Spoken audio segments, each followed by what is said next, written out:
నిజం కావని, ఆ తర్వాత అసలు బోర్డు పారదర్శకంగా నాణ్యతతో కూడిన మూల్యాంకనం చేసి రిజల్ట్స్ అందించడం జరిగింది. అంతా సక్రమంగా జరిగింది. అయితే అక్కడక్కడ కొన్ని ఏదైతే ఉన్నాయో అవి ఫీల్డ్ లెవెల్లో జరిగాయి. సో ఈరోజు మేము మాట్లాడేది ఏంటంటే, ముగ్గురు విద్యార్థులు మార్కులు బదులుగా అన్నారు. దాన్ని మేము సవరించాము. ముగ్గురికి కూడా మనము అక్కడ ఒక ఓఎంఆర్ బ్లాక్ ఓఎంఆర్ అందకపోవడం వల్ల అది మాకు సమాజానికి చేరలేదు. కాబట్టి ముగ్గురు విషయంలో అది ఆల్రెడీ మీడియాలో మేము రిపోర్ట్ చేశాము. మళ్ళీ తర్వాత ఈరోజు ఈ నవ్య అనే అమ్మాయి సెకండ్ ఇయర్లో 0 వస్తే 99 ఎట్లా అయింది అని కూడా అన్నారు. అది షీట్ తీసుకున్నాను మా అయితే బార్కోడ్ ఓఎంఆర్. అయితే ఓఎంఆర్ బార్కోడ్లో ఇదంతా కూడా ఏం జరుగుతుందంటే, ఎప్పుడైతే మార్క్స్ మూల్యాంకనం జరుగుతుందో క్యాంప్లో జరుగుతుంది.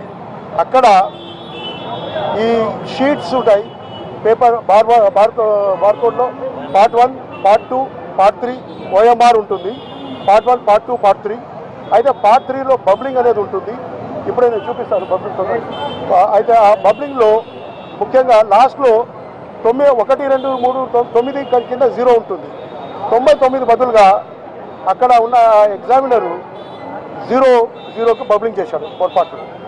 కాబట్టి అది మేము మీడియాలో కథనం వచ్చినప్పుడు స్పందించి న్యాయం చేయాలి. మరి ఇంత అన్యాయం జరుగుతుందా ఏదైనా అని చెప్పి మేము వెరిఫై చేసి మీడియాలో వచ్చిన కథనం ప్రకారం స్పందించి వెంటనే మేము ఆన్సర్ షీట్ తెప్పించుకొని చూసాము. అక్కడ జరిగింది ఏంటంటే, ఆ 99 మార్కుల అమ్మాయికి వచ్చి ఉంటే 9 కింద లాస్ట్లో 0 అని ఉంటుంది. 0 బబ్లింగ్ ఉంటుంది. దానివల్ల 99 బదులుగా కింది దాంట్లో 0 అని బబ్లింగ్ చేశారు. దానివల్ల అతను పొరపాటు చేశారు. వాళ్ళ మీద చర్య తీసుకోవడం జరుగుతుంది. ఇద్దరు ఉంటారు. వాటిని వెంటనే ఒకటేమో ఎగ్జామినర్ ఉంటారు, దానిపైన స్క్రూటినైజర్ ఉంటారు. ఇద్దరు కూడా ఇది షీట్ నవ్య గురించి చెప్తున్నాము. నవ్య విషయంలో ఏమైందంటే, ఇక్కడ ఇది ఉంది. పార్ట్ 1 విద్యార్థి వివరాలు ఉంటాయి. పార్ట్ 2 వాళ్ళు చేసిన విద్యార్థి మార్కులు వివరాలు ఉంటాయి. ఫైనల్లీ దీన్ని బబ్లింగ్ చేసి ఇక్కడ ఎగ్జామినరు స్క్రూటినైజర్ అని ఇద్దరు ఉంటారు. ఇది జరిగేది. అయితే ఇక్కడ చూస్తే మీరు 1 to 9 ఉన్నాయి. ఇక్కడ కాలం 1 to 9. ఇక్కడ 9 బబుల్ చేయాలి. అమ్మాయికి 99 వస్తాయి. కానీ కింద 0 బబుల్ చేశారు. ఒక్కరు కాదు, ఒకరు ఎగ్జామినర్ ఉండాలి, ఒకరు స్క్రూటినైజర్ ఉండాలి. ఇద్దరు కూడా చూసుకోలేదు. అలాగే వచ్చింది. సో ఈ విధంగా వాళ్ళ తప్పిదం వల్ల జరిగింది. దాన్ని వెంటనే మేము దిద్దుకున్నాం. మళ్ళీ వెంటనే దాన్ని సరిదిద్దాము. స్టూడెంట్ కూడా కమ్యూనికేట్ చేశాము. ఇదే మీడియాలో కూడా మీరు రిపోర్ట్ చేశారు. కాబట్టి వీటి మీద చర్య తీసుకున్నాం. ఇలా మాకు మొత్తం ఇది ఓఎంఆర్ ఉంటుంది. Part 1, part 2, part 3. ఇక్కడ బబ్లింగ్ చేసేటప్పుడు టెక్నికల్ అది ఓవర్ సైట్ వల్ల అది చాలా పెద్ద తప్పిదమే, చిన్న తప్పిదం కాదు. వారి మీద already we call for explanation, charge memo ఇస్తున్నాము. వారి మీద చర్య తీసుకుంటాం. పెనాల్టీ కూడా వేస్తాం. మా దగ్గర ఒక పద్ధతి ఉంది. తప్పు చేస్తే కనుక వారికి ఛార్జ్ మెమో ఇవ్వడమే కాకుండా పెనాల్టీ కూడా ఇస్తాం. ఇది మా అది. తర్వాత ఏ పేపర్ అయినా కానీ పెట్టుకున్నప్పుడు పేపర్ మొత్తం ఇమేజ్ మొత్తం మీకు పంపిస్తాం. మొత్తం ఆన్సర్ షీట్ ఇమేజ్ మొత్తం పంపిస్తాం. అది సో నవ్యకు జరిగిన ఏదైతే చిన్న పొరపాటు పెద్ద పొరపాటు ఏదైతే జరిగిందో దాన్ని వెంటనే మేము స్పందించి నేను మరి ఆ పేపర్ తెప్పించుకొని మరి అది అక్కడ క్యాంప్ ఆఫీసులో ఉంటాయి. మాకు మొత్తం రాష్ట్రంలో 12 క్యాంపులు ఉంటాయి. అక్కడ మూల్యాంకనాలు జరుగుతాయి. అక్కడ లెక్చరర్లు కొన్ని 100% జనం 100 మంది అక్కడ లెక్చరర్లు ఉండి మూల్యాంకనం చేస్తారు. సో ఈ విధంగా వాళ్ళందరూ కూడా ఈ విధంగా చేస్తారు. నవ్య ఇష్యూ అనేది ఒక్కరి ఇష్యూ, కానీ వందల మంది వేల మంది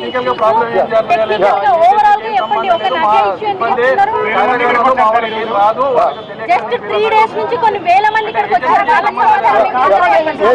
ఏదేమైనా ఇది ఒక విషయం, ప్రాణాలకి ఎవరు సమాధానం చెప్తారు? దీనికి సంబంధం లేదు.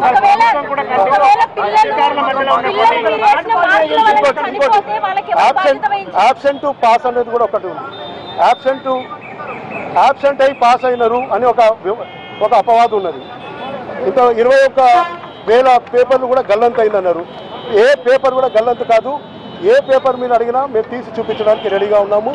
పారదర్శకంగా ఉన్నాము. పోయే సమస్య లేదు. ఎలక్షన్ పద్ధతిలోనే ఈవీఎం స్టోరేజ్ లాగానే మీ విద్యార్థుల మూల్యాంకనాల పత్రాలు జవాబు పత్రాలు అందులో భద్రపరిచి ఉన్నాయి. పోలీస్ నిఘా ఉంటుంది, సీసీటీవీ ఉంటుంది, పోలీస్ పైరా ఉంటుంది. ఒక్క ఆన్సర్ పేపర్ కూడా బయటికి రావడానికి లేదు.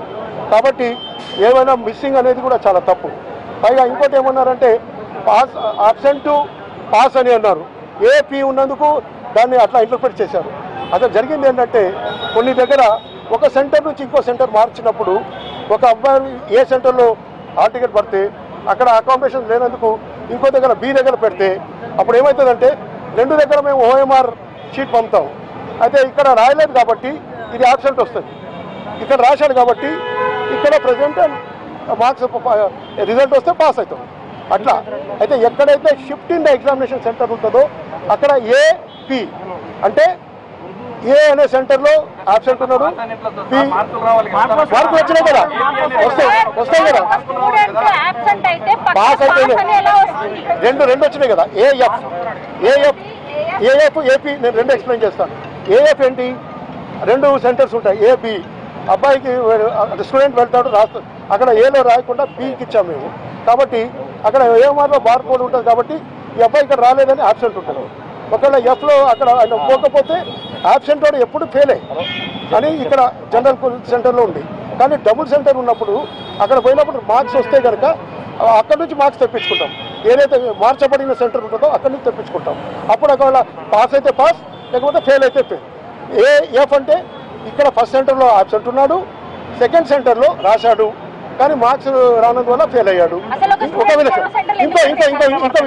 ఇంకో విషయం అంటే రెండోది ఏఎఫ్. అది ఏపీ ఏంటంటే ఒక ఏ సెంటర్ అలాట్ చేస్తే అక్కడ రాయలేదు కాబట్టి అక్కడ స్కాన్ చేస్తారు పార్ట్ వన్ అంటే ఇదే, ఇక్కడ రాలేదు అబ్బాయి అని చెప్పి ఇది ఫెయిల్ అయిపోతాడు. తర్వాత మళ్ళీ సెంటర్ చేంజ్ అయినప్పుడు ఆ వేరే బి సెంటర్లో అతను రాస్తాడు. అతను రాసినప్పుడు ఒకవేళ పాస్ అయితే పాస్ అంటారు. ఒక సెంటర్ నుంచి ఏ వస్తుంది అంటే ఆబ్సెంట్ అని, ఇంకో సెంటర్లో అతను పాస్ అయితే పాస్ వస్తుంది. అది కొన్ని చేట ఎక్కడైతే కొన్ని వందల మంది కేవలం సెంటర్ చేంజ్ అయినందుకు వచ్చిన వివాదం అది, అంతేకాని సెంటర్ ఐఎమ్ ఛాలెంజింగ్ అమ్మ నా మనవి ఏంటంటే ఆబ్సెంట్ వాళ్ళని పాస్ అయ్యడం కానీ పాస్ అయిన వాళ్ళని ఫెయిల్ చేయడం కానీ ఎక్కడా జరగలేదు. ఇది తప్పులేదు, దీంట్లో తప్పులేదు. ఇది టెక్నికల్ అవగాహన లేదు కాబట్టి వినండి, టెక్నికల్ ఈ అవగాహన లోపం వల్లనే మీడియాలో ఇలాంటి కథనాలు వచ్చాయి. అందుకే మీడియా ముందు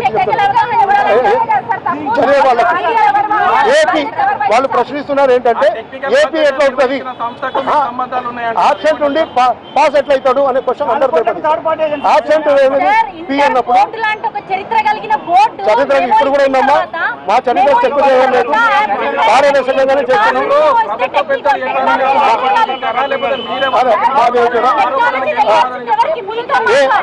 ఏపీ అనేది దానికి ఒక్కొక్కటి మాట్లాడదాం, వివరణ ఇస్తాను నేను.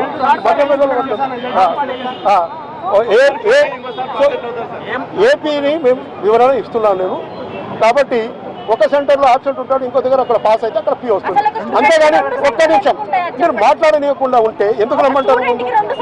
కొంచెం ఆలోచించాం. నాది మెసేజ్ పోవాలి కదా. Let me complete. నేను ఇక్కడే ఉంటాను, మీరు కూడా అడగండి questions. Let me complete. Yes. So అక్కడ క్వశ్చన్ ఉన్నప్పుడు కాబట్టి ఆబ్సెంట్ పాస్ అనేది కొన్ని ఎక్కడైతే ఎగ్జామ్ సెంటర్ కొన్ని దగ్గర చేంజ్ అయింది, okay, and few students are only involve, అలాంటి వాళ్ళకి వచ్చింది. దాన్ని కొంచెం సరిగ్గా అర్థం కాక అలా దాన్ని ఆబ్సెంట్ అయిన వాడు ఎట్లా పాస్ అవుతాడని ప్రశ్నించడం జరిగింది. దీనికి వివరణ ఇది. అతను రెండో సెంటర్లో పాస్ అయితే ఏపీ అని వచ్చింది కాబట్టి, ఒకవేళ ఫెయిల్ అయితే ఏఎఫ్ అని వచ్చింది. ఏది ఈ ఏఎఫ్ ఏపీ అనేది రెండు సెంటర్ల దగ్గర ఒక సెంటర్ చేసి అక్కడ అకామిడేషన్ లేనందువల్ల ఇంకా ఇతర కారణాల వల్ల అక్కడ సబ్జెక్ట్ పేపర్ లేనందువల్ల వేరే దగ్గర మార్చినప్పుడు వచ్చిన వివరణ. టెక్నికల్ కమిటీ అనుభవం లేని ఏజెన్సీకి ఎట్లా మీరు కాంట్రాక్ట్ ఇచ్చారు? ఇచ్చారా లేకపోతే బయట ఆరోపణలు ఉన్నట్టు మీరు ఏమైనా కమిషన్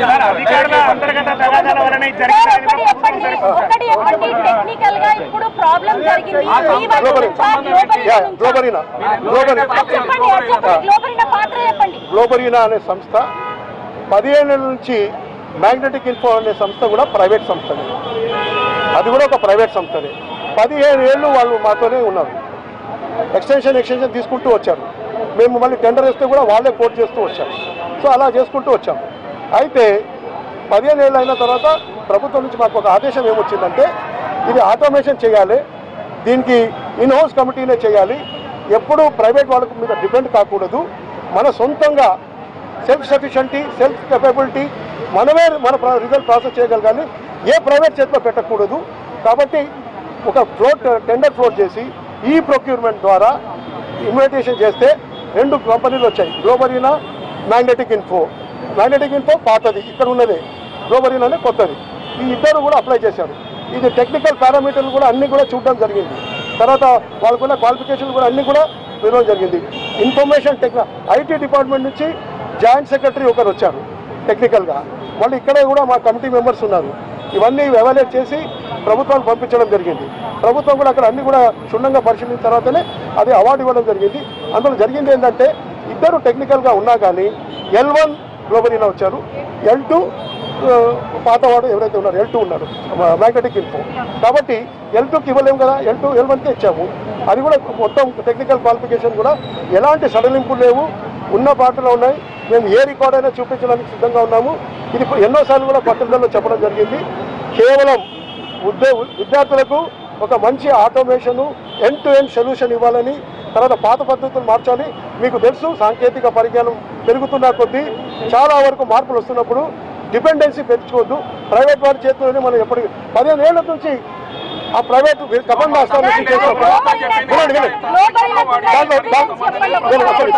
దాంట్లో ఉన్న టర్మ్స్ కండిషన్ దాంట్లో ఉన్న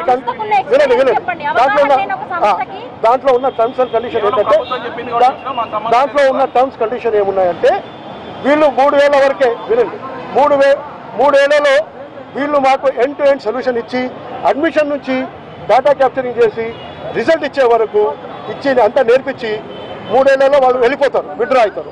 మేమే సొంతంగా చేసుకుంటాం. ఇక ఏ ప్రైవేట్ వెండర్ని పెట్టము. ఇది సెకండ్ ఇయర్. నెక్స్ట్ ఇయర్ వాళ్ళు వెళ్ళిపోవాల్సిందే. And board will become automated, independent, self reliant and technologically sufficient. ఇది ఒక స్కోప్ అంతే. ఎందుకంటే టెక్నాలజీ చాలా ఫాస్ట్గా మారుతుంది. నిన్నున్న టెక్నాలజీ ఇవాళ లేదు. విద్యార్థులకు ఫాస్ట్ ఇవ్వాలి. ఇప్పుడు రీకౌంట్, రీవెరిఫికేషన్ 24 రోజుల్లో రిజల్ట్ ఇచ్చేవాళ్ళం. ఇప్పుడు మేము 4 రోజుల్లో 5 రోజుల్లో ఇస్తున్నాం, కరెక్షన్ కాగానే. ఎందుకంటే ఆన్లైన్లో పంపుతున్నాం. ఇంకా మా టెక్నాలజీ ఎంత మంచిగా అయిందంటే, ప్రతి జవాబు పత్రం మేము ఇమేజ్ పిల్లలకు పంపిస్తున్నాం, ఎవరు అప్లై చేసుకుంటే వాళ్ళు. ఇది ఏ యూనివర్సిటీలో లేవు, ఎక్కడ ప్రపంచంలోనే కొన్ని యూనివర్సిటీలో చేస్తున్నారు. అలాంటి సంస్థ మా పేరు జవాబు పత్రం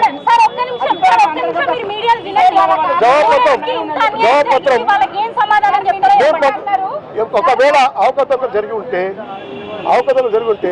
జవాబపత్రం ఇస్తామంటున్నాం కదా, ఇంకా అంతకంటే పారదర్శకత తర్వాత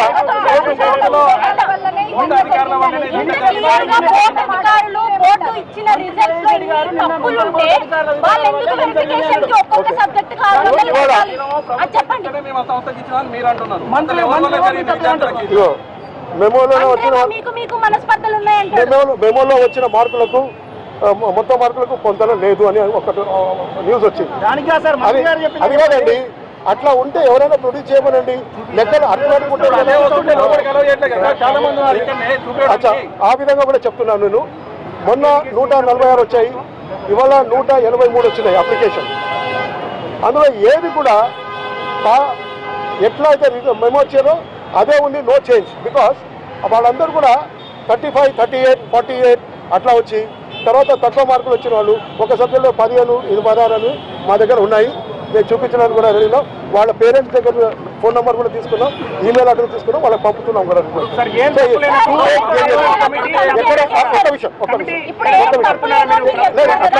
తప్పు లేదని నేను అనట్లేదు, తప్పు లేదని అంటలేను. ఒకవేళ ఫీల్డ్ లెవెల్లో ఉన్న తప్పు అయితే మూల్యాంకనంలో వాళ్ళకి తెలియజేయడం ఉంటుంది. రీకౌంటింగ్ రీవెరిఫికేషన్ 18 నుంచి స్టార్ట్ చేశాము, 25 వరకు. ఆన్సర్ షీట్స్ అయితే ఆన్సర్ షీట్స్ కూడా మీకే ఇస్తున్నాము మేము త్వరలో. అవి తీసుకొని ఒకవేళ ఇంప్రూవ్మెంట్ కావాలంటే ఇంప్రూవ్మెంట్ చేసుకోవచ్చు,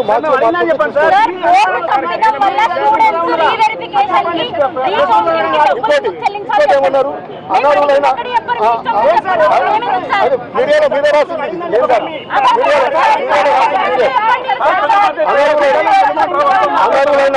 అనర్హులైన ఒక నిమిషం అనర్హులైన అధ్యాపకులతో మూల్యాంకనం చేశారు. నేను అనర్హులైన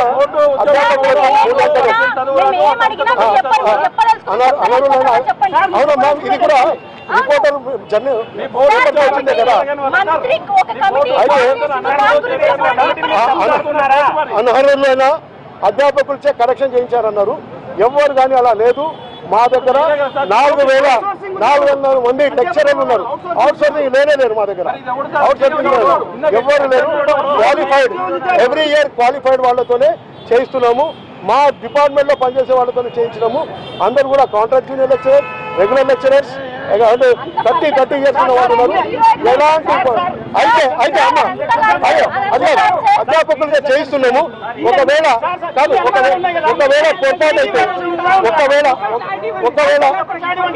పొరపాటు అయితే వినండి అధ్యాపకులచే పొరపాటు అయితే కరెక్షన్ ఇప్పుడు ఇంతకుముందు చెప్పినట్టుగా నవ్య కేసులో కానీ చేస్తే వాళ్ళ మీద చర్య తీసుకోవడం జరుగుతుంది. There is scope for mistake, there can be some mistakes at the field level in correction. అది చేస్తే వాళ్ళ మీద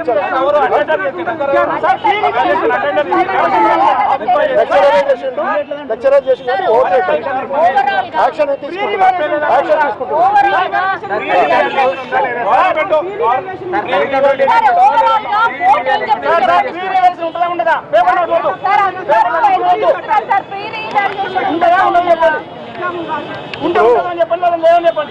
ఇప్పుడు రీకౌంటింగ్ రీవెరిఫికేషన్ మీరు పెట్టుకోవచ్చు. తర్వాత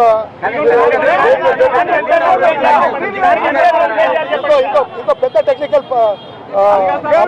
రూపం ఉంది. మీరేమంటున్నారంటే ఇంతకుముందు సెంటర్ ఫర్ గుడ్ గవర్నెన్స్ చేసేది అని అన్నారు. అట్లా కాదు, centre for good governance only admission చేసేది, రిజల్ట్ ప్రాసెసింగ్ బ్యాండెటిక్ ఇన్ఫో చేసేది. ఇప్పుడు అది చేశారు. ఇది నేను క్లారిఫై చేస్తున్నాను. మొత్తం సిసిసి చేయలేదు.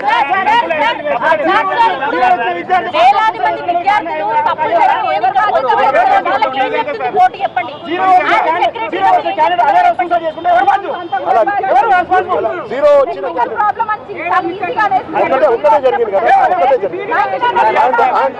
దాన్ని కూడా మీరు పత్రికలో కథనం ఇస్తే దానికి నేను స్పందించి వితౌట్ రీకౌంటింగ్ రీవెరిఫికేషన్ వెంటనే చేశాను. వెంటనే సరిదిద్ది వారి మీద చర్యలు తీసుకుంటున్నాం. అది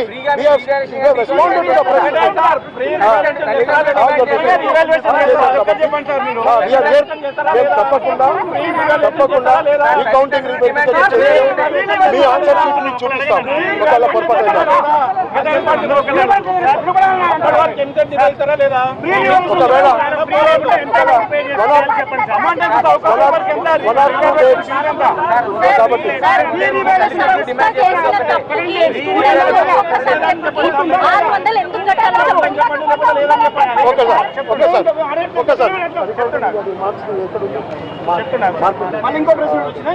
ఇదేమంటే ప్రతి సంవత్సరం ఈసారి రిజల్ట్ శాతం ఎంత చెప్పండి. వినండి అదే దానికే చెప్తున్నా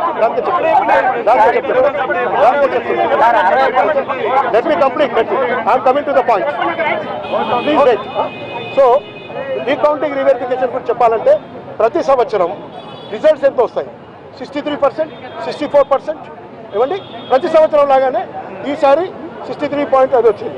అలాగే వినండి 59 జరిగింది. అయితే అంతమంది ఫెయిల్ అయినట్టే కదా మధ్యలో. అయితే ప్రతి సంవత్సరం లాగానే వారికి రీకౌంటింగ్ రీవెరిఫికేషన్ మేము ప్రావిజన్ కల్పిస్తున్నాం ఎవ్రీ ఇయర్. గత సంవత్సరం మాకు 17,000 దాకా రీవెరిఫికేషన్ వచ్చింది, 6,000 వరకు రీకౌంటింగ్ వచ్చింది. ఎవ్రీ ఇయర్ దాదాపు మాకు 25,000 వరకు ఈ మూల్యాంకనాలు మళ్ళీ రివాల్యుయేట్ చేయాలి, మాకు తక్కువ వచ్చాయేమని వాళ్ళు అడుగుతుంటారు. ఇది ప్రతి సంవత్సరం జరిగే ప్రక్రియ. ఈసారి కొత్తగా చేయటం లేదు. తర్వాత నాణ్యతతో చేస్తారు. అది ఏమైనా చేంజ్ ఉంటే వినండి, దాన్ని చేంజ్ కూడా చేస్తాం. రీకౌంటింగ్ రీవాల్యుయేషన్ ఎప్పుడు జరిగే ప్రక్రియ, ప్రతిసారి మీరు గ్లోబల్ సంస్థన ఇంటర్ బోర్డా మీరు చేసిన తప్పులకు స్టూడెంట్స్ సబ్జెక్ట్ 600 ఎందుకు కట్టాలో చెప్పండి. రీకౌంటింగ్ వెరిఫికేషన్ అనేది అది ఎప్పుడు ఉండే ప్రావిజన్, కొత్తగా చేయలేదు కాబట్టి అది ఎవ్రీ ఇయర్ చేస్తున్నారు. మీరు మీకు అనుమానాలు ఉంటే లేక డౌట్స్ ఉంటే తప్పకుండా అనుమానం ఉంటే తప్పకుండా చేస్తాం.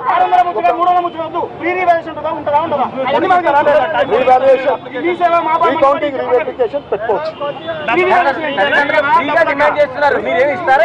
రీకౌంటింగ్ రీవెరిఫికేషన్ ఎప్పటిలాగే ఉంటుంది. ఇప్పటివరకు 4600 అప్లికేషన్ వచ్చినాయి. ఓపెన్ కాకపోతే అది పరిశీలిస్తాం. రీకౌంటింగ్ రీవెరిఫికేషన్ డేట్ ఏమన్నా ఎక్స్టెండ్ చేయాల్సి ఉందంటే ఉందా అని అడుగుతున్నారు. అది తప్పకుండా సానుకూలంగా స్పందిస్తున్నాం.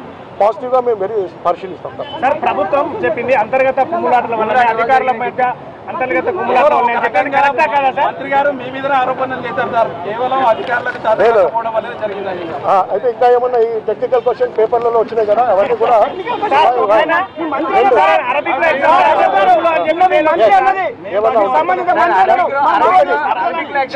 చివరిగా నేను చెప్పేది ఒకటే,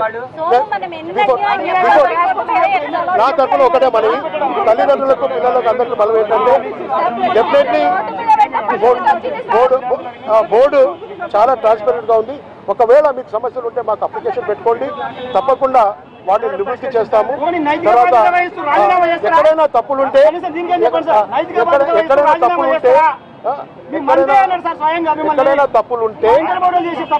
ఒకవేళ ఫీల్డ్ లెవెల్లో ఇప్పుడు క్వశ్చన్ పేపర్ వారికి ఇవ్వడం, సెంటర్లో ఆన్సర్ రాయడం, అది తీసుకెళ్లి మూల్యాంకనం చేయడం, మూల్యాంకనం నుంచి తర్వాత మాకు రావడం జరుగుతుంది.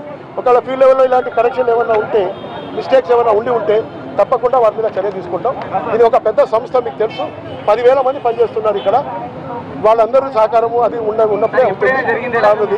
కాబట్టి ఇలాంటి చిన్న జరిగినప్పుడు తప్పకుండా అలా అనట్లేదు నేను, ఏది తప్పే దాన్ని తప్పకుండా శిక్షిస్తాం. ఇప్పుడు చనిపోయిన వాళ్ళకి ఎవరు సమాధానం ఇస్తారు?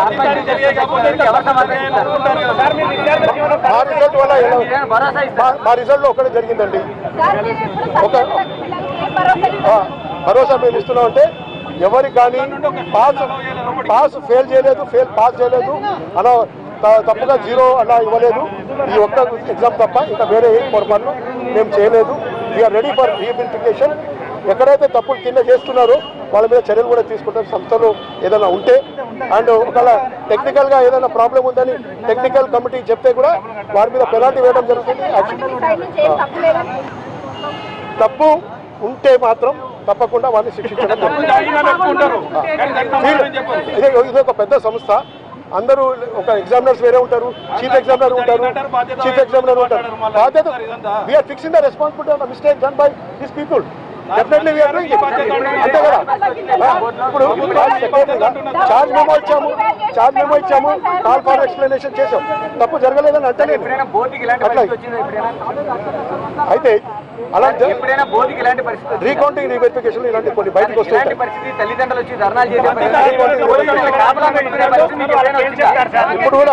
ఇప్పుడు కూడా మీ అందరికీ అప్పీల్ చేస్తున్నాను.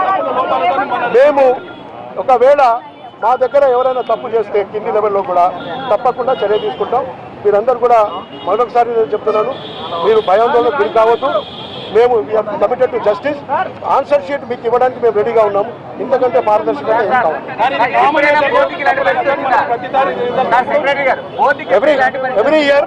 every year about 18,000 re-verification, about 6,000 to 7,000 recounting every year ఉంటుంది. అంటే 60 లక్షల స్క్రిప్ట్, 55 లక్షల 55 లక్షల స్క్రిప్ట్లలో కేవలం 25,000 మంది ఎవ్రీ ఇయర్ అడుగుతూనే కామన్ గా జరిగితేనే ప్రతిసారి 18,000 మంది రివెరిఫికేషన్ అప్లై చేస్తే ఈసారి ఇంత పెద్ద విమర్శలు కూడా 4,000 అయినాయి సార్ ఇప్పటివరకు. టైం ఉంది, ఇవాళ ఓన్లీ 22 ఇంకా చాలా టైం ఉంది. టైం ఉంది, ఇప్పుడు 3 days ఉంది ఇంకా. అండ్ అవసరమైతే ఎక్స్టెండ్ కావాలంటే ఎవ్రీ ఇయర్ తప్పులు జరగలేదని కాదు, వింటున్నాం. ఒక్కసారి నేను చెప్తున్నాను, మళ్ళీ ఒకసారి తప్పులు జరగదని కాదు, ప్రతిసారి రీకౌంటింగ్ వెరిఫికేషన్ పెట్టింది. అందుకే ఒకవేళ మా చేత ఎవరైనా తప్పులు జరిగితే వాటిని దిద్ది వాళ్ళ మీద చర్య తీసుకోవడమే కాకుండా విద్యార్థులకు కరెక్టెడ్ కాపీ కూడా పంపిస్తున్నాం.